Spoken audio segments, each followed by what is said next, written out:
नमस्कार, मैं हूं संदीप चौधरी। आज न्यूज 24 की इस खास पेशकश में हम उत्तर प्रदेश के रण से लेकर यूक्रेन में जारी जंग तक एक एक जानकारी आपको देने वाले हैं। उत्तर प्रदेश पर निगाहें मैं रखूंगा और यूक्रेन की खबर बताने वाली है मेरी सहयोगी विपनेश।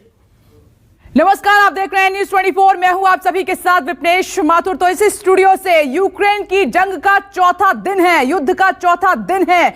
रूस और यूक्रेन के बीच में जो कुछ भी चल रहा है वो सबसे बड़ी खबरें न्यूज 24 लगातार आपको 4 दिन से दे रहा है। आज भी मैं स्टूडियो से इस जंग से जुड़ी हर अपडेट आप तक पहुंचाऊंगी और दूसरे स्टूडियो से मेरे वरिष्ठ सहयोगी संदीप चौधरी चुनाव से जुड़ी हुई हर खबर आप तक पहुंचाएंगे। Over to you Sandeep.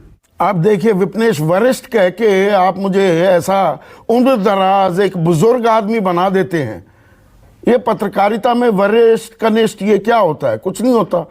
अब आप मुझे खुद को युवा और मुझे उम्र दराज करने पर अब आमादा है तो क्या किया जा सकता है। खैर, ये तो मजाक की बात हो गई।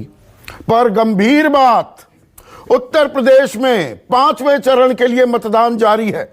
7 बजे से मतदान शुरू हो गया और 2 घंटे में अब तक 9 बजे का मैं आपको आंकड़ा बता रहा हूं, 8.02% मतदान हुआ है।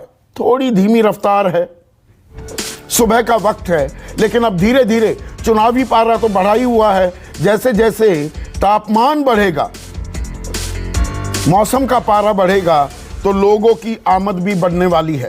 और इसमें बाजी अभी कौशांबी का इलाका मार रहा है।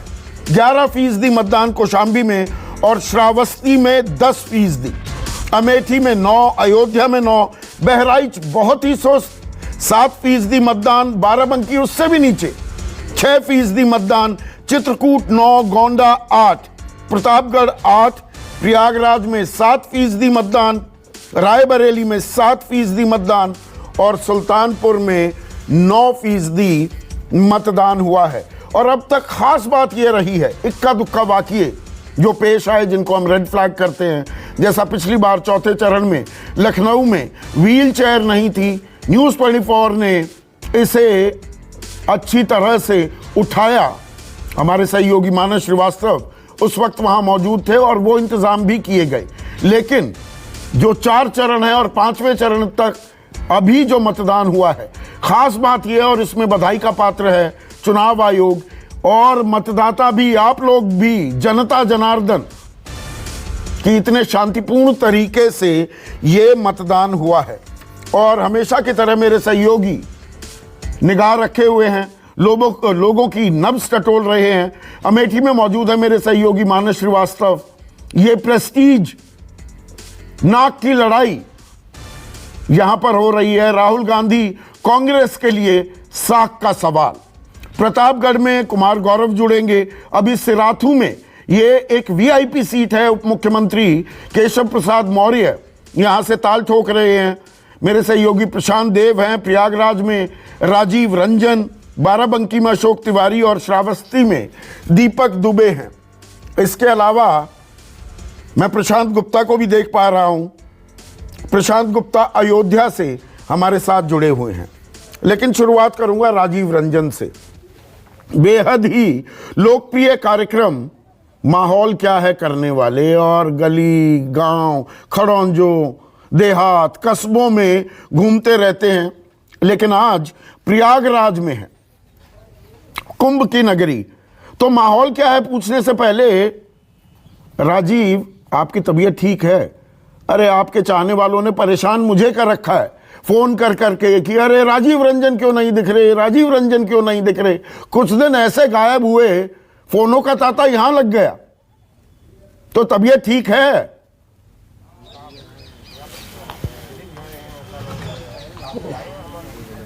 हाँ, तबीयत बिल्कुल दुरुस्त है संदीप। और जैसे आप कह रहे हैं वैसे ही आपके बारे में और न्यूज़ 24 के बारे में भी लोग, जब हम लोग सड़कों पे निकलते हैं तो पूछते रहते हैं, तमाम लोग कहते हैं कि आपका नंबर चाहिए, आपसे बात करना है। बहरहाल मैं प्रयागराज में हूँ और प्रयागराज एक कमिश्नरी के तौर पर अगर आप देखें तो कुल 23 सीटें इस कमिश्नरी में आज चुनाव में हैं। 12 सीटें इस ज़िले में खुद आती हैं, कौशाम्बी में 4 सीटें हैं और 7 सीटें प्रतापगढ़ में हैं। प्रतापगढ़ की हाई प्रोफाइल सीट कुंडा इस बार बहुत चर्चा में है, क्योंकि पिछले 3 चुनाव में समाजवादी पार्टी ने राजा भैया के खिलाफ उम्मीदवार नहीं दिया था, पहली बार उम्मीदवार दिया है इधर के दिनों में, तो 15 सालों में। तो ज़्यादा चर्चा इस समय कुंडा की भी है। रामपुर खास में भी इस बार जो प्रमोद तिवारी 9 बार विधायक रहे, उनकी बेटी विधायक हैं, लेकिन वहाँ भी प्रतापगढ़ में भी लड़ाई है। और जो प्रयागराज की सीट है, एक तरह से दबदबा भारतीय जनता पार्टी ने पिछले कई चुनाव में प्रयागराज में बनाया हुआ है। यहाँ पे मंत्रियों की तो एक बड़ी तादाद है, आप जानते ही हैं, सिद्धार्थनाथ सिंह नंदी और डिप्टी सीएम केशव मौर्य, रीता जोशी, सारे बड़े कद्दावर नेता प्रयागराज में हैं।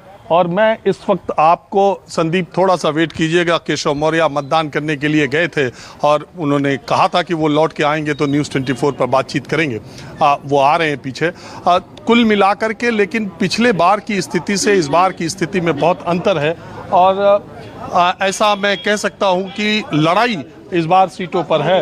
और देखिए केशव मौर्य को देख उनसे बात करने के लिए उनके समर्थक भी कुछ हुजूम है। केशव जी, केशव जी, केशव जी, एक मिनट हटना। केशव जी, अच्छा मैं सवाल क्या पूछूं जो बोल रहे हैं? दावा करने के लायक नहीं। जब 1 दावा 2 दावा 3 दावा उनका फेल हो गया, 14 दावा कर रहे हैं। जब वो मुख्यमंत्री रहते हुए लड़े, हार गए, विपक्ष में रह करके बसपा से गठबंधन करके हार गए, तो बचा क्या उनके पास? डिंपल यादव आपकी सीट पर गई थी प्रचार करने। अरे डिंपल यादव जी आवे चाहे और कोई डिंपल यादव जी आवे, कोई फर्क नहीं पड़ता। अखिलेश यादव तो बयान आते हैं, उनके बारे में आप क्या कहना चाहते हैं? केशव जी, एक भाई साहब हम लोग टीवी पे बहुत देखते हैं, आपका टीवी हम लोग बहुत देखते हैं और हम लोग केशव जी को देखिए, हम लोग विकास और जो है बम्पर वोटों से जीतेंगे। यहाँ से कहा लड़ रहे हैं सिराथू से बम्पर वोटों से जीतेंगे, कह रहे हैं पल्लवी पटेल। इलाहाबाद की सभी सीटें निकल रही हैं। भाजपा 300 के पार। अरे कह रहे पल्लवी पटेल प्रवीण पटेल, पल्लवी पटेल हारेंगी, जमानत जब्त होगी उनकी। चलिए 10 तारीख तक सबकी हो रही। बहरहाल संदीप, मैं जिस बूथ पर हूँ, ये सिविल लाइंस का इलाका है, बहुत पॉश एरिया है, बहुत पॉश एरिया है और यहाँ पर बहुत अच्छी खासी संख्या में मतदान के लिए देखिए लोग आ रहे हैं। सिविल लाइंस का इलाका आपको मालूम ही है कि किस तरीके का है प्रयागराज का, और बहुत सारे लोग मतदान के लिए आ रहे हैं। और मतदान का जो प्रतिशत है, जैसा आपने बताया, सुबह के हिसाब से कौशाम्बी का सबसे ज़्यादा है, प्रयागराज का भी मुझे लग रहा है कि इस बार का मतदान प्रतिशत अच्छा ही होगा। तो राजीव रंजन की तबीयत ठीक है, नेताओं की तबीयत चुनाव के टाइम पे थोड़ी बिगड़ जाती है, ताल तो ठोकी जाती है। और यहाँ पर उप मुख्यमंत्री केशव प्रसाद मौर्य मतदान करने तो आए, लेकिन वो चुनावी किस्मत आजमा रहे हैं सिराथू से।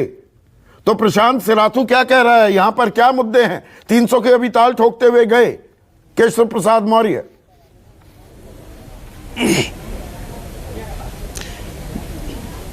देखिए संदीप, सुबह हमने भी केशव मौर्य से बात की, तो जो जाहिर सी बात है कि वो डिप्टी सीएम है तो ताल ठोकेंगे, लेकिन यहाँ पे ताल जो है उनके ताल को बिगाड़ने के लिए पल्लवी पटेल मौजूद हैं। और ये सब जानते हैं इस इलाके में कि बिना पटेलों के आपका रास्ता निकलना बहुत मुश्किल है। तो पल्लवी पटेल यहाँ पे हैं और चुनौती तगड़ी है। और इसी वजह से एक बहुत सेंटिमेंटल कार्ड खेला अनुप्रिया पटेल ने यहाँ पे आकर के। उन्होंने अपनी माँ का तो विरोध नहीं किया, लेकिन अपनी बहन का ज़बरदस्त विरोध किया, ये कहते हुए भावनात्मक रूप से लोगों को बताया कि पल्लवी पटेल ने तो अपना सिंबल ही बदल दिया और समाजवादी पार्टी हमेशा अपना दल का नुकसान की है। तो इस तरीके से घुसने की कोशिश की, यानी कि सिराथू में पटेल, अनुप्रिया पटेल कितना कमाल कर पाएंगी या आसपास के कितने इलाके में वो कमाल कर पाएंगी, ये सब कुछ दांव पे है। बहरहाल खूब अच्छी लाइन है, जैसा कि आप परसेंटेज बता रहे हैं। सिराथू में मतदान खूब जोश वोश हो रहा है। कुछ लोगों से ज़रूर बात करते हैं कि सिराथू में क्या कुछ बदला है और कितना परिवर्तन हुआ है और इस बार के मुद्दे क्या हैं। भाई साहब, क्या नाम है आपका? बबलू यादव। क्या मुद्दा है सिराथू में इस बार? सिराथू में जो मुद्दा है विकास का मुद्दा है और लगभग पूरे प्रदेश में भी यही विकास का मुद्दा नहीं है। तो सिराथू में कुछ विकास हुआ है? विकास हुआ है सिराथू में, बहुत अच्छे विकास हुए। माननीय डिप्टी सीएम। मेरा नाम सराफत अली है। अच्छा सराफत जी, क्या मुद्दा है इस बार? आप युवा हैं, युवाओं का कोई मुद्दा है? मुद्दे क्या है इस बार? जी मेरा मुद्दा तो रोजगार है, रोजगार सही हो जाए। रोजगार चाहिए या मिल चुका है? रोजगार चाहिए। तो इसमें कोई दिक्कत आ रही है? जी दिक्कत नहीं आ रही सरकार नहीं, सोच के क्यों बोल रहे, सच बताओ यार। हाँ भैया, क्या नाम? मेरा नाम जितेंद्र सवानी है। मुद्दा ये है कि हमारे क्षेत्र में जो है विकास हुआ है, मतलब रोड वगैरह हैं और भी मतलब सिराथू में कोई सब काम ठीक हुआ है? जी मेरे हिसाब से तो बेहतर हुआ है। संदीप, कुछ और लोगों से बात करते हैं। देखिए बहुत लंबी लाइन है यहाँ पे और सारा, जैसा कि मतलब मैं आपको बता रहा हूँ कि पूरा इलाका जो है मतलब पिछड़ी जातियों का है। वो मतलब यहाँ पे जाति समीकरण ही काम करता है। तो चाचा क्या नाम है? के का जो चल रहा है? केशव के साथ। अच्छा, काम हुआ कुछ? हाँ। क्या काम हुआ? अरे बहुत काम हुआ। हाँ भैया, क्या मुद्दा है इस बार? अरे अभी मुद्दा को क्या बताए हैं? कुछ तो बताओ यार, बताओ, पूछ रहे मुद्दा ही बताना, ना पार्टी बताना ना वो बताना। मुद्दा बताओ कि आम आदमी क्या मन में क्या सोच रहा है? जो आए मतलब जीतने के बाद हमारे विकास करें, हमारे राज्य को अच्छाई, सबकी भलाई करें। कुछ काम रह गया या सब हो गया? नहीं, अभी तो पूरा नहीं हुआ है। पूरा नहीं हुआ है। अब आने वाली समाज में जो निकलने के बाद ही बता। अच्छा, आप झांक के देख रहे थे हैं? आप तो बुजुर्ग हो, कई देखे, कई सरकार देखे, सब ठीक है या कुछ मामला? हम क्या बताएं क्या? नहीं, जो मुद्दा वही बताइए, और ज़्यादा मत बताइए, थोड़ा ही बताइए। चलिए पूछ लीजिए। हाँ भाई बोलो दादा। बोलो भाई। तुम गुटखा खाए इसलिए? अच्छा ये बताओ क्या है सिराथू का मामला इस बार? सब ठीक है भाई, सब ठीक है। हाँ, सब ठीक है। अच्छा, कुछ महिलाएं हैं, एक बार फोन से उनसे कोशिश करते हैं जरा। भी ऑटो जरा। सिराथू में सब ठीक है? आगे क्या मुद्दा है, क्या सोच रहे हैं आप लोग? अरे सब ठीक ही सोचे हैं। विकास ही के लिए, सिखाओ मत यार। हाँ, विकास के लिए सोचे हैं और क्या।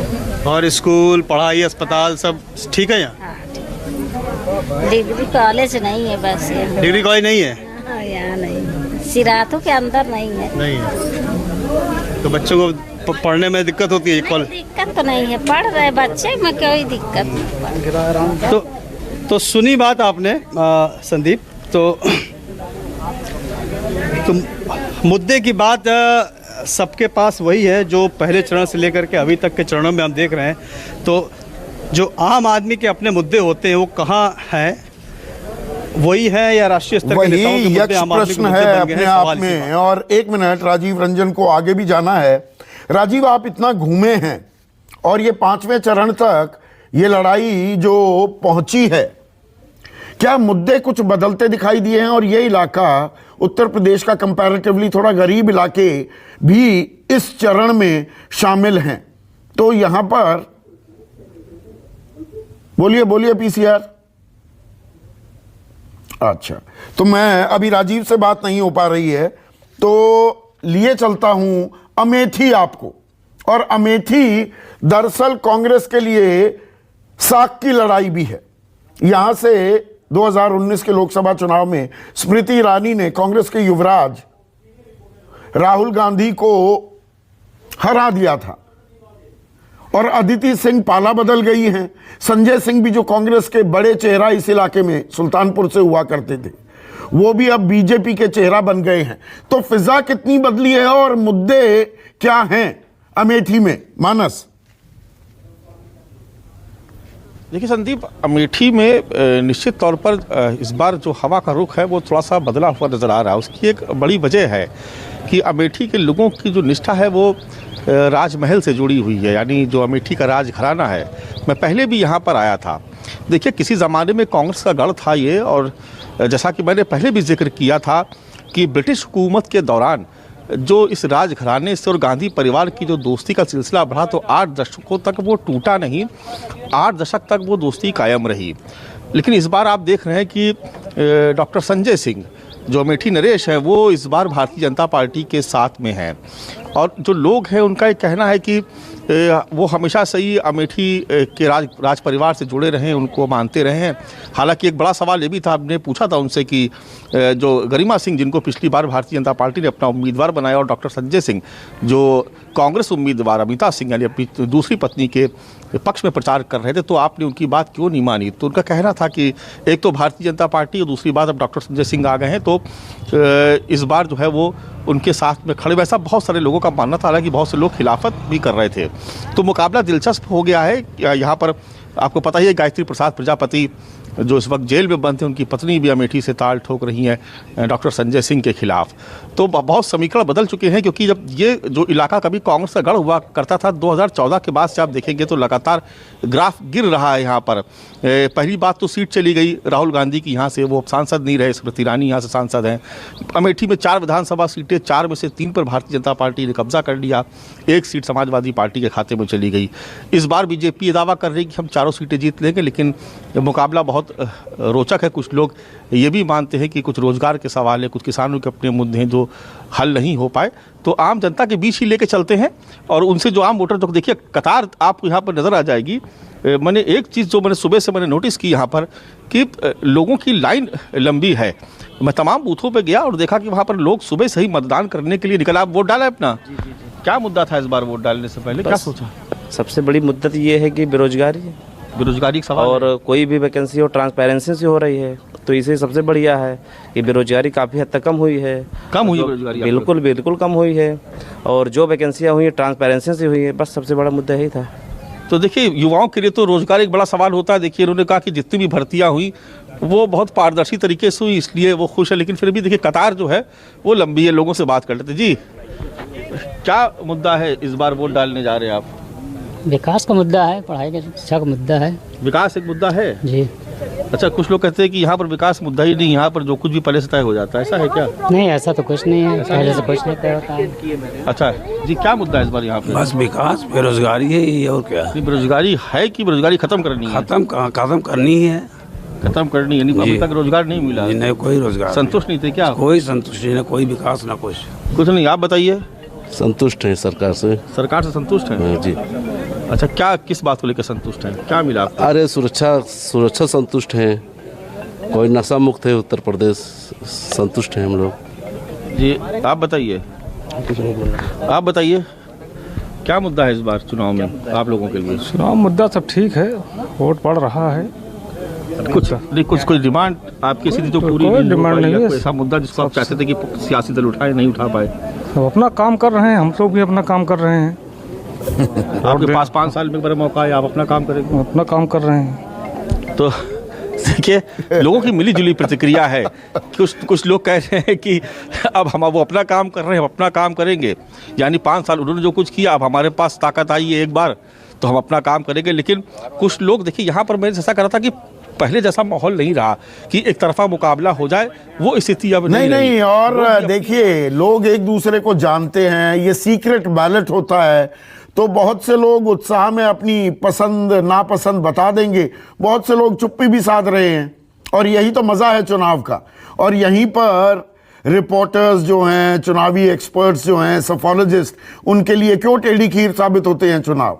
क्योंकि आजकल मतदाता खामोश भी रहने लगा है, तो सिर्फ ग्राउंड से जो आवाज़ें आती हैं उसी से ही आकलन कर लेना, या टीवी पर जो दिख रहा है कई बार वो गलत भी साबित होता है। गलत ही नहीं, ज़बरदस्त गलती भी होती हमने देखी है। राजीव रंजन जुड़ गए हैं मेरे साथ। राजीव, आपको क्योंकि अभी आगे भी जाना है, तो मैं आपसे ये जानना चाहूँगा, जो 5वां चरण आ गया, चरणों के हिसाब से कुछ मुद्दे ऐसे हैं जिनकी गूंज लगातार सुनाई दे रही है, या ये 5वां चरण जो आ गया ये थोड़ा सा गरीब इलाका भी है, यहाँ पर जातीय समीकरण ज्यादा हावी होते दिखेंगे? पहले धार्मिक ध्रुवीकरण की बात थी, तो क्या कुछ बदला है 5वें चरण तक आते आते?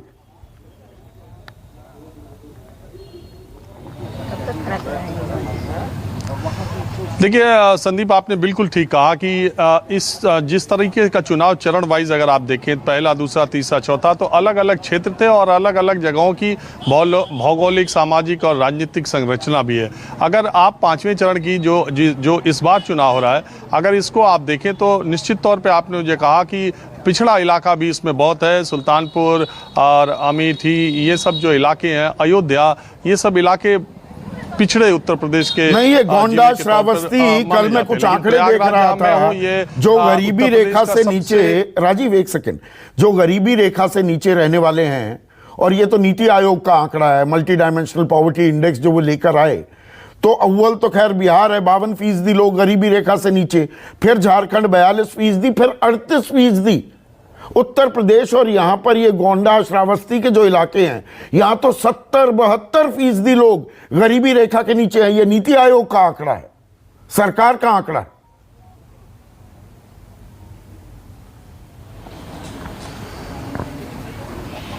हाँ बिल्कुल संदीप, वही जो उत्तर प्रदेश का पिछड़ा इलाका है, उसकी आप कहें तो शुरुआत पांचवें चरण से हो जाती है। जो जिन जिलों का नाम आपने लिया, इसके अलावा जो छठे और सातवें चरण में पूर्वांचल के भी जिले हैं, वहाँ भी ये स्थिति है। देखिए, एक इंटरेस्टिंग बात ये है कि पांचवा और छठा और सातवां चरण, ये चुनाव जहाँ पर हो रहे हैं, वो नौजवानों के शिक्षा के बहुत बड़े केंद्र हैं। बनारस, गोरखपुर और प्रयागराज। अगर आप देखें, प्रयागराज में खुद कितनी बड़ी यूनिवर्सिटी है और इसके प्रतियोगी छात्रों की कितनी बड़ी तैयारी है। बनारस में 3 यूनिवर्सिटीज हैं, गोरखपुर यूनिवर्सिटी है, पूर्वांचल यूनिवर्सिटी है। तो ये नौजवानों की एक बहुत बड़ी फौज है जो इन 3 चरणों में बहुत कुछ डिसाइड कर सकती है और बहुत कुछ दारोमदार उनके ऊपर है। अब तक बात किसान की, मुसलमान की हो रही थी, लेकिन अगले जो 3 चरण है वो नौजवानों के हैं। मैं यहाँ पर संदीप, प्रयागराज में कुछ वोटर्स हर उम्र के यहाँ पर वोट दे करके आए। मैंने आपको बताया सिविल लाइंस पॉश इलाका है। अम्मा दे आओ वोट दे आओ, का दिमाग में रहा ए भैया, हम चाहे हम दादी ना बेटवा कहे भैया, घर वाले बताए कि भेजे रहे में दिया। हाँ? जो बताए कि भेजे रहे वही में दे दिया। हाँ। और कुछ सोचे नहीं भैया, कुछ नहीं सोच, यही तेरे देव। इतना ही मालूम है उनके यहाँ की सड़क, अम्मा को तो इतना ही मालूम है उनके यहाँ की सड़क नहीं बनी है और उनके जहाँ वो रहती है वहाँ कोई मंदिर नहीं है जहाँ वो जाके पूजा कर सके। मंदिर बनाए सरकार, इतना तो बनवा रही। काशी विश्वनाथ, अयोध्या भी इनका। काशी विश्वनाथ तो जाएंगी नहीं रोज रोज, उनको चाहिए कि जहाँ वो रहती है वहाँ छोटा सा मंदिर बनाए, सड़क बन जाए, थोड़ी सड़क बनवाए ताकि वो थोड़ा टहल पाए। वो इतनी खराब सड़क। अभी तो केशव मौर्य आए थे, PWD मिनिस्टर थे, रोक ली होती। सुने ही नहीं, बात ही नहीं किए, वो तो बात ही कहाँ करते हैं। अरे उन्हीं के बूथ पे वोट दे रहे हो, करे हो, बात नहीं करते सर, नहीं देते, वो वोट नहीं देते। वो इलेक्शन कमीशन का है। आज बूथ किसी हाँ वोट देने आए थे। नहीं सर, वोट देने आए थे हम। जब लोग आ रहे हैं तो सड़क की बात कर रही है तो सड़क के मंत्री सर जरूर कहना चाहिए, लेकिन वो बात कहाँ हम जनता से करते हैं, वो आप लोगों से बात करते हैं, हम लोगों से बात नहीं करते हैं। चुनाव में व्यस्त हैं इसलिए चुनाव में व्यस्त नहीं रहते तो भी बात नहीं करते। सत्यता बोलने दीजिए सर, आप हमारे मुंह में भरिए मत। हाँ, आई बालसो एडवोकेट सर। हाँ, नाम कहाँ है आपका? मुझे संगम लाल केसरवानी कहते हैं। क्या बात है सर, क्या नाराजगी है? अरे हमको क्या नाराजगी, आप पे बोल रहे हैं, आप पे हंस रहे हो। नहीं सर, जो चीज वास्तविकता है, कोई नेता के पास सिर्फ वोटर के समय होता है, बाकी दिन तो कोई मिलता ही नहीं है। नेता के तो वोट देवा हो। हम नेता को तो वोट देंगे, मजबूरी है। किसी न किसी को देंगे वोट, मजबूरी है। आप बताइए जी, महिलाओं के दिमाग में चुनाव का नंबर 1 मुद्दा क्या है? सबसे बड़ा मुद्दा है देश हित, राष्ट्र हित, विकास और महिला सुरक्षा। चारों तरफ तो विकास ही विकास दिख रहा है, कहीं भी निकल जाइए रोड पे। वो लड़की क्या बोल के गई? अब बोल रही है, उनका अपना मत है, उनको नहीं दिख रहा होगा। हम तो जहाँ भी निकलते हैं हमको चारों बहुत अंतर दिखा इन 5 सालों में। हर क्षेत्र में किसी एक क्षेत्र का नाम हम नहीं गिना सकते। वो अब आगे अगर कुछ छूटा है तो आगे 5 सालों में बनेगा। आप भी बताएंगे वकील साहब को? जी, बहुत अच्छा लग रहा है। पहले तो यहाँ का जो व्यवस्था है सरकार की चुनाव के दौरान और वोट देने की बहुत अच्छी व्यवस्था है। शांतिपूर्ण ढंग से चुनाव हो रहा है और लोग जो है इस सरकार से बहुत प्रसन्न हैं। अच्छा, एक चीज संदीप इस इलेक्शन में देखने में आई है, इस तरह का जो सेल्फी पॉइंट बनाया है चुनाव आयोग ने प्राउड वोटर का। हाँ। मैं ये देखता हूं कि हर आयु, धर्म, जात के लोग, बच्चे भी, बूढ़े भी, आजकल जब वोट देते हैं तो यहाँ पे आके फोटो सब खिंचवाते हैं। ये एक अच्छी चीज देखने में आती है और मैं देख रहा हूँ लगातार कई इलेक्शन में। लेकिन कि पिछली बार ऐसा हुआ कि मोबाइल बूथ के बाहर लगवा लेते हैं और सेल्फी पॉइंट बूथ के बाहर यहाँ गेट पे रखवा लेते थे पुलिस वाले, सेल्फी पॉइंट अंदर था तो लोग खुसर पुसर करते रहते कि मोबाइल बाहर रख दिया, सेल्फी पॉइंट अंदर बना दिया। तो अब इस चरण के मतदान में सेल्फी पॉइंट पोलिंग बूथ के बाहर है।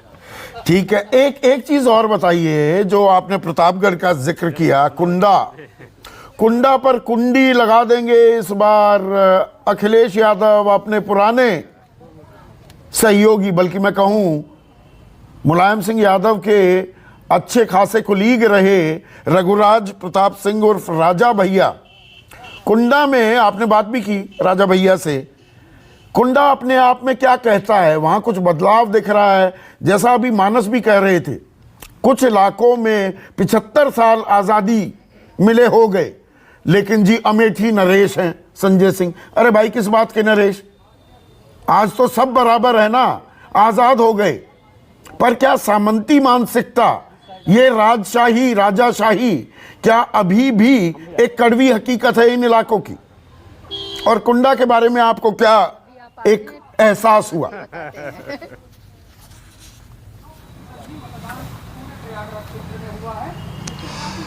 देखिए संदीप, प्रतापगढ़ जो इलाका है, प्रतापगढ़ जो जिला, इसमें आपको हर 7, 8, 10 किलोमीटर पर रजवाड़े, राजा मिल जाएंगे, जमींदार मिल जाएंगे। हम उनको जमींदार, बड़े जमींदार मानते हैं, लेकिन वो राजा साहब होते हैं। कई राजा आपको ऐसे मिल जाएंगे जो साइकिल से चलते हैं और मोटरसाइकिल वाले लोग उनको साइकिल से आते देख करके रुक भी जाते हैं। कई राजा ऐसे हैं जो प्रधानी का इलेक्शन लड़ते हैं और हार जाते हैं।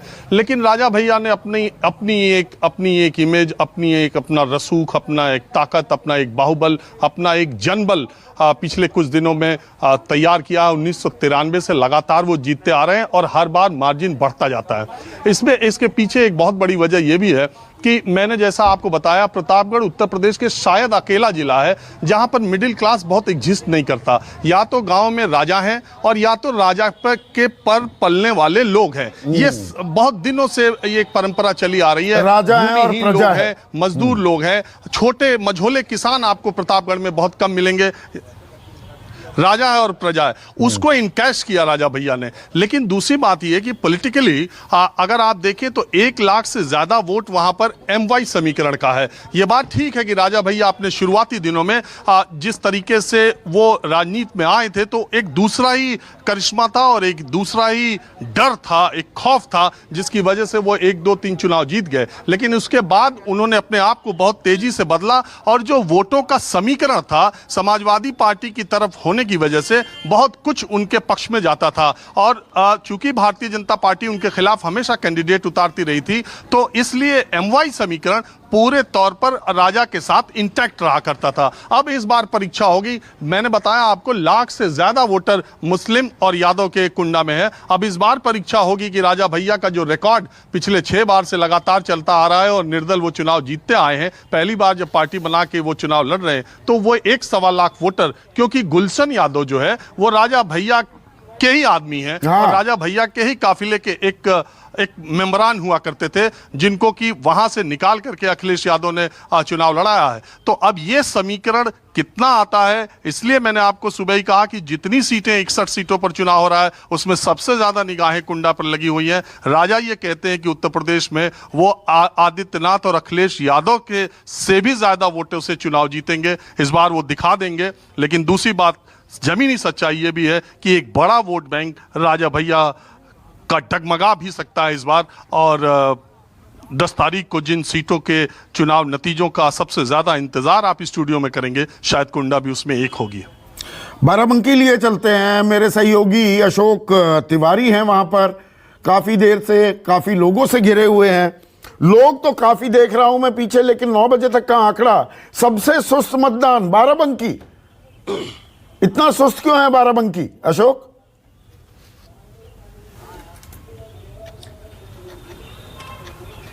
देखिए, निश्चित तौर पर अभी शुरुआती दौर में जो आंकड़े जारी हुए हैं मतदान के प्रतिशत को लेकर वो काफी कम है, लेकिन अब जैसे जैसे दिन आगे बढ़ रहा है वैसे वैसे लोगों की काफी भीड़ भी अलग अलग जो पोलिंग सेंटर्स है वहां पर देखने को मिल भी रही है। सबसे खास बात यह है कि जैसे जैसे दिन आगे बढ़ रहा है महिलाओं की संख्या बहुत ज्यादा देखने को मिल रही है। इस वक्त में जो बाराबंकी का राजकीय इंटर कॉलेज है उस पर मौजूद हूं। मेरे ठीक पीछे पोलिंग सेंटर है। आप देखिए लगातार लोगों की भीड़ आपको तस्वीरों के माध्यम से दिखाई भी पड़ रही होगी कि किस तरह से लोग बढ़ चढ़ कर मतदान में हिस्सा लेने के लिए जा भी रहे हैं। कुछ लोग भी हमारे साथ मौजूद है, संदीप जी, उनसे बात करेंगे। दादा, वोट डाल दिया आपने? हाँ, डाल चुके हैं।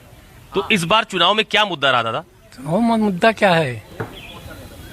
अबे हमारा क्या मुद्दा? कुछ नहीं। किस मुद्दे के आधार पर वोट किया? आपने दिया अपने हिसाब से समझ करके दिया। अपने हिसाब से समझ के? हाँ। बताएंगे नहीं? दे बताने भात पे दिया नहीं, मुद्दा पूछ रहा हूँ मैं। मुद्दा क्या है? मुद्दा पे व्यवहार का सबका मोहल्लाउट कम है। क्या नाम है आपका? जी शारदा। क्या इस बार चुनाव में मुद्दा है? किस मुद्दे के आधार पर वोट किया आपने? योगी जी, हम लोगों को सब चीज की सुविधा मिल रही है, इसलिए। क्या सुविधा? बिजली, पानी और सभी चीजों के लिए वही मुद्दा है। क्या नाम है आपका? सुबह के भाई। आपने वोट कर दिया? जी। किस मुद्दे के आधार पर वोट किया? क्या चला जहन में? अरे जहन में है? क्या है? ठीक है, सब सरकार ठीक है, ठीक चल रही है। सब ठीक चल रहा है? जी। कोई मुद्दा नहीं है? जी। अरे मुद्दा क्या बताएं? मुद्दा है? अरे मुद्दा क्या बताएं? ठीक है। आपने वोट डाल दिया भाई साहब? इधर आइए थोड़ा सा आगे। किस मुद्दे के आधार पर वोट किया आपने? बस मैंने विकास पे किया। डेवलपमेंट? बस। महिला सुरक्षा मुद्दा नहीं है क्या? महिला तो है ही है। हाँ। महिला तो सुरक्षा होनी चाहिए। हाँ। विकास भी होना जरूरी है। हाँ। विकास होना चाहिए, महिला सुरक्षा, महिला सुरक्षा होना। हाँ, सबसे ज्यादा जब से ये तो है, गुंडाई कम हुई है। दादा ये बताइए, लड़ाई किसके किसके बीच है बाराबंकी में? लड़ाई सपा और भाजपा की। और कांग्रेस और बीएसपी ये सब बेकार हैं। बेकार हो गए? कांग्रेस और बीएसपी सब चले गई है। जो भी है सपा और भाजपा, उसके बाद भाजपा।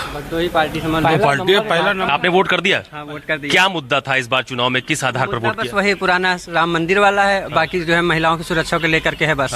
और कोई नहीं है। और बाकी युवाओं को थोड़ा बहुत नौकरी वोकरी के लेके है, और कुछ नहीं। बेरोजगारी मुद्दा? बेरोजगारी मुद्दा में तो समाजवादी है। विकास है तो समाजवादी है। महिला सुरक्षा है तो समाजवादी है। समाजवादी बीजेपी की लड़ाई है। सर, आपने वोट डाल दिया कि डालने जा रहे हैं? तो समाजवादी क्या जहन में चल रहा है? क्या मुद्दा है इस बार चुनाव में? विकास है और जो खेत चरते सांड है, ये मुद्दा है। सांड मुद्दा है? सांड नुकसान हुआ है? हाँ, हम लोग का ताल्लुक खेती से है। तो इस वजह से अभी कल खबर आई कि सब तार वार तोड़ के घुस गए हैं। 5 बीघा गेहूं है, वो सब चर गया। यही मुद्दा है हमारा। तो ये संदीप जी, आपने तकरीबन हर तबके को सुना और इनकी बात सुन के ये समझना काफी आसान हो जाता है कि गांव और जो गांव के इलाके हैं खासतौर पर, वहां पर जो किसानों को नुकसान हुआ है सांड की वजह से या फिर आवारा पशुओं की वजह से, वो इस बार विधानसभा चुनाव में खासतौर पर ग्रामीण इलाकों में एक बड़ा मुद्दा बनता हुआ नजर आ रहा है। और दूसरा डेवलपमेंट का एक मुद्दा है, महिला सुरक्षा का एक मुद्दा है। तो जो बात पहले कही जाती थी कि आप किसी भी मतदाता को प्रभावित कर सकते हैं और ये कह सकते हैं कि आप किसके पक्ष में मतदान करें, तो मतदाता बेहद जागरूक है और वो अपने जो मुद्दे हैं उसी आधार पर फिलहाल मतदान कर रहा है। जहां तक बाराबंकी का सवाल है, बाराबंकी में इस बार बहुत टफ लड़ाई देखने को मिल रही है तकरीबन हर सीट पर, क्योंकि पिछली बार जब विधानसभा का चुनाव हुआ था तो उसमें 6 सीटों में से 5 सीटों पर बीजेपी ने जीत हासिल की थी और 1 सीट समाजवादी पार्टी के खाते में गई थी। इस बार कई ऐसे दिग्गज है जो इस बार विधानसभा चुनाव में चुनावी मैदान में उतरे हुए हैं। पीएल पुनिया जो कि कांग्रेस के काफी वरिष्ठ नेता है, उनका बेटा तनुज पुनिया इस बार विधानसभा के चुनाव में है। बेनी प्रसाद वर्मा जो कि कुर्मी बिरादरी के बहुत बड़े नेता माने जाते थे, मुलायम सिंह यादव के काफी करीबी माने जाते थे, उनके बेटे राकेश वर्मा इस बार बाराबंकी में अपनी चुनावी किस्मत आजमा रहे हैं। अरविंद सिंह गोप जो समाजवादी पार्टी के काफी कद्दावर नेता हैं, अखिलेश यादव की सरकार में मंत्री रहे, वो भी इस बार दरियाबाद विधानसभा सीट से अपनी चुनावी किस्मत दोबारा आजमा रहे हैं। तो बहुत दिलचस्प लड़ाई इस बार बाराबंकी की तकरीबन हर विधानसभा सीट पर देखने को मिल रही है। और सबसे खास बात यह है कि यहां पर जो राजनीतिक समीकरण यानी कि जो जातीय समीकरण जिसकी बात कही जाती है, उसका बहुत मुखर अंदाज देखने को मिल रहा है। क्योंकि कुर्मी मतदाता हो, रावत मतदाता हो या और जो दूसरी बिरादरी है, उनका बहुत ज्यादा इस बार खुलकर आप कह सकते हैं कि चुनाव में रुझान सामने आने लगा है। तो ये तमाम सारे मुद्दे बिल्कुल, तो पिछड़ी जाति किसके साथ जाती है, ये एक बड़ा सवाल है। इसी में बहुतेरे नेताओं की किस्मत भी अटकी हुई है। पर अभी एक बड़ी दिलचस्प बात हुई, अशोक ने जो बात की, एक शख्स बोलते हैं राम मंदिर, राम मंदिर का जिक्र 5वां चरण हो गया है शुरू। पहली बार किसी मतदाता के मुंह से राम मंदिर का मैंने जिक्र सुना है। और अयोध्या नगरी में मौजूद है मेरे सहयोगी प्रशांत गुप्ता। प्रशांत, परसों मैं शो कर रहा था, सुकेश साथ में था।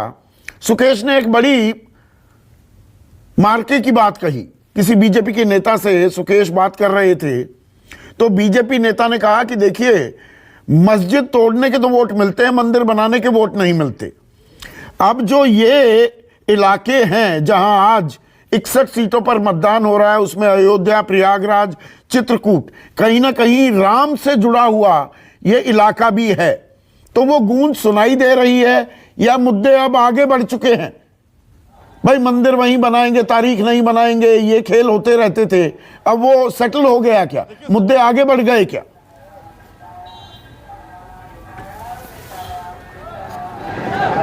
देखिए संदीप, जो मुद्दा था जब 90 के दशक में जब मंडल की राजनीति चरम पर थी, तब बीजेपी ने कमंडल पकड़ लिया था और उसके बाद राम मंदिर मुद्दे को केंद्र बिंदु बनाकर सत्ता के शिखर तक पहुंची।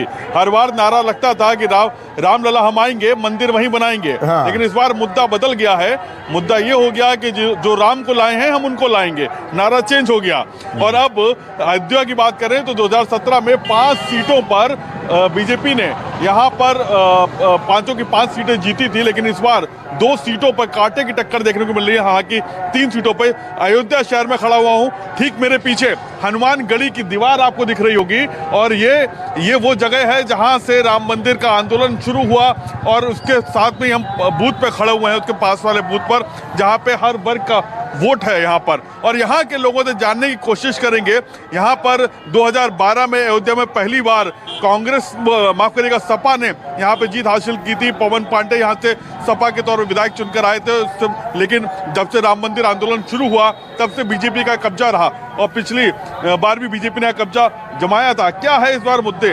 राम मंदिर मुद्दा, राम मंदिर बन चुका, बन रहा है अब तो अभी भी वो मुद्दा है, मुद्दा है वो। हम लोग वोट देंगे कमल को। हाँ, कमल वोट देंगे और कमल जिताएंगे, मुझे सरकार बनाएंगे। तो क्या लगता है कि अब राम मंदिर से हटकर विकास की बात होनी चाहिए अयोध्या के अंदर या नहीं? नहीं, भाजपा बनाएगी, भाजपा योगी बनेंगे मुख्यमंत्री। अच्छा, यहाँ पर संदीप चौड़ीकरण का बहुत बड़ा मामला है, एयरपोर्ट बन रहा है, वहाँ पे मुआवजा किसानों का मुद्दा था।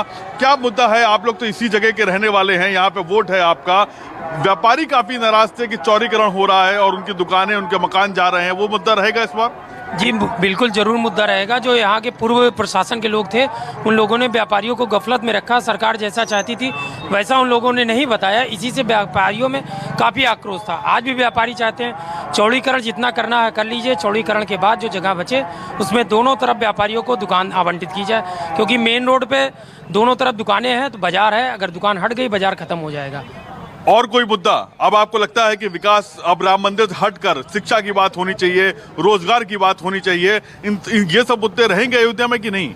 सबसे बड़ी मुद्दा ये है कि सरकारें चाहे जो आए, लेकिन सरकार बने वो जो कि सरकार स्थिर हो, और सरकार के स्थिर हो जाए जैसे महंगाई मुद्दा, महंगाई भी चरम सीमा पर, महंगाई के मुद्दे पर कंट्रोल हो। और यहाँ बहुत बेरोजगार हैं, उनके लिए कुछ अच्छी चीज़ बने कि जिससे उनकी रोजी रोटी चले, मैनेज हो।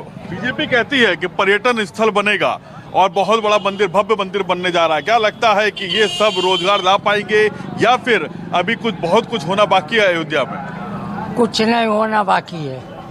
यहाँ व्यापारियों की जो समस्या है, एक परिवार तो है नहीं, एक परिवार के संगे 6 हैं और 6 का भरण पोषण करना है। योगी सरकार का आश्चर्य की बात यह है कि 30 साल बाद अखिलेश कि उनके माता पिता की गलती से 30 साल के अयोध्या के धरती पे पैर नहीं रख पाए। आज इन्हीं की, योगी की थोड़ी सी व्यापारियों की नाराजगी से आज जो है अखिलेश अयोध्या की धरती पे आ गया। ये आश्चर्य की बात है, हमको बड़ा वो है, खेद है। आज हम लोग हिंदू होके आज उनके खिलाफ जा रहे हैं, क्यों जाएं? हमको रोजगार चाहिए, दुकान आप तोड़िए, हम विकास के लिए रोक नहीं रहे, बल्कि हमारी कहीं व्यवस्था तो आप करिए। बिगाड़ने का आपको डीपीआर आपने बनवा दिया, बनवाने का डीपीआर आपके पास नहीं है। ये कैसे प्रशासन है? ये प्रशासन पे आप अगर जोर देते तो आज यहाँ दुकानें बन जाती, सब लोग पा जाते खुशी से। यहाँ लोग मांग रहे थे कि हमको जमीन दे दिया जाए, जमीन दे दिया जाए, हम बनवा लेंगे।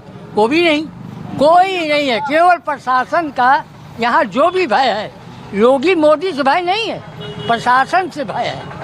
लगता है कि और कुछ मुद्दे यहाँ के युवाओं के मन में क्या मुद्दे हैं इस बार? यहाँ का मुद्दा तो मेन यही है कि रोजी रोटी, पहली बात तो पेट के लिए। यहाँ और कोई मुद्दा है नहीं। यहाँ सबसे बड़ी मुद्दा है, चाहे मुसलमान हो चाहे हिंदू हो, उसको रोजी रोटी चाहिए। क्या लगता है महाराज जी, वोट डालकर आए हैं आप अभी भी? जी जी। किन मुद्दों के आधार पर? अरे यहाँ पर अब की बार तेज नारायण पांडे जी का पूर्ण बहुमत से विजय होगी। और क्यों? नहीं, मुद्दों पर रहेंगे प्रशांत। यहाँ पर उम्मीदवारों की ताल ठोकने वाले लोगों से बात करने की जरूरत नहीं है। श्रावस्ती लिए चलूंगा, मेरे सहयोगी दीपक दुबे वहां मौजूद हैं। और दीपक देखिए, विकास की बात हो रही है, रोजगार, महंगाई, ये मुद्दे भी उठ रहे हैं, लेकिन श्रावस्ती दरअसल सबसे पिछड़े इलाकों में से है उत्तर प्रदेश के।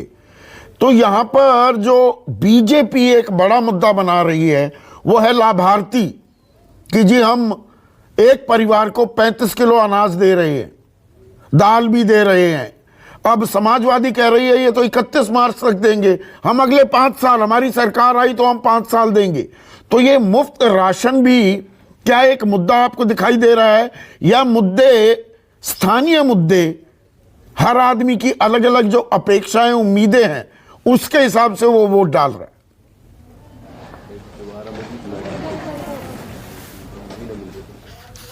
जी संदीप जी, आपको बताना चाहो कि मुफ्त राशन एक मुद्दा है, लेकिन इसके साथ साथ कई और भी मुद्दे हैं जिस पर तमाम जो मतदाता हैं वो वोट करने वाले हैं, क्योंकि यहाँ पर कोई भी बड़ी फैक्ट्री नहीं है, बड़ी कंपनियां नहीं है, यहाँ तक कि रेलवे स्टेशन नहीं है। एक एयरपोर्ट का शिलान्यास जरूर किया गया था, लेकिन वो अब तक चालू नहीं हो पाया है, मायावती सरकार में किया गया था। ऐसे में कई सारे मुद्दों पर हम बातचीत करने के हमारे साथ मतदाता मौजूद हैं, उनसे बात करेंगे। और आपको बता दें कि 425 वोटों से राम फेरन पांडे इस विधानसभा क्षेत्र से जीते थे। 2017 में एक सीट बीएसपी के खाते में गई थी, यानी कि जो लड़ाई है काफी हफ्ते की है। आपसे जानना चाहेंगे किन मुद्दों को ध्यान में रखकर वोट डाल रहे हैं?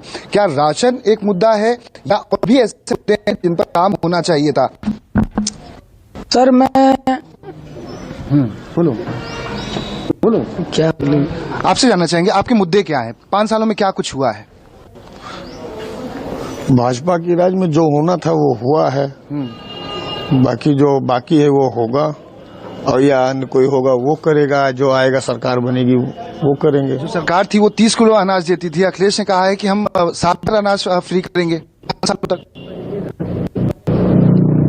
अनाज दीपक, आपके कनेक्शन में थोड़ी दिक्कत आ रही है, आपके पास लौटेंगे। एक छोटा सा ब्रेक ले रहे हैं, ब्रेक के बाद उत्तर प्रदेश में किस तरह से मतदान हो रहा है उसकी वानगी तो आपको दिखाएंगे ही, लेकिन साथ ही साथ मेरी सहयोगी विपनेश आपको बताएंगी यूक्रेन में क्या हो रहा है।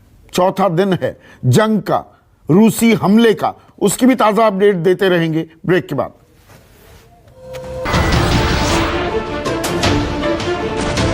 नमस्कार, मैं हूं मानक गुप्ता। अगर आपको हमारा ये वीडियो पसंद आया हो तो इसे लाइक और शेयर जरूर करें, और हां, हमें सब्सक्राइब और फॉलो करना ना भूलें ताकि आप देश और दुनिया की कोई खबर मिस ना करें। तो जुड़े रहिए हमारे साथ और देखते रहिए न्यूज़ 24।